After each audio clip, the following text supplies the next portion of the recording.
Goa पुलिसाची operation प्रहार खाला जाल्ल्या ह्या कारवायेत पुलिसांनी ड्रग्स व्यवहार, गुन्यांवकारी कृत्यां आणि हेर बेकायदेशीर कृत्यांचेर लक्ष केंद्रीत केले।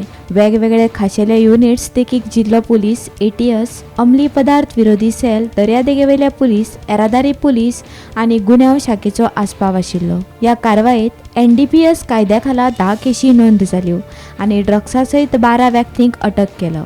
पुलिसांनी गांजा, LDC, कोकेन, चरस, केटामाइन अशा वेगवेगळे घोळी पदार्थ जप्त केले। रेल्वे पुलिसांनी थिवी आणि मडगांव रेल्वे स्टेशनाचेर अचानक धडक घालून तपासणी केली। कोकण रेल्वेत 11 गाड्यांची तपासणी केली। तसेच दुबावित प्रवाशाची तपासणी करपा खातीर स्निफर सुण्याक तैनात केले। महाराष्ट्र गोंय आणि कर्नाटक गोंय मार्गांतल्यान वचपी 120 परस चड अंतराची बसीची तपासणी केली।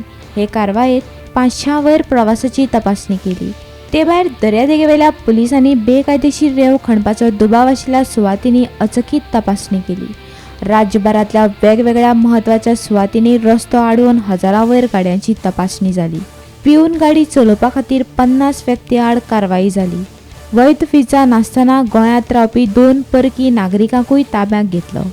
गोंय पुलिसांनी ड्रग्स आणि गुन्यांव हाच्या संबंधी झिरो टॉलरन्स अशें स्पष्ट संदेश दिला। फुडाराक ड्रग्स व्यवहाराचे जाळे मोडून उडोवपा खातीर अशी संयुक्त आणि टिकाऊ कारवाई चालू उरतली अशें पुलिसांनी सांगलां। Bureau report, Gomantak TV।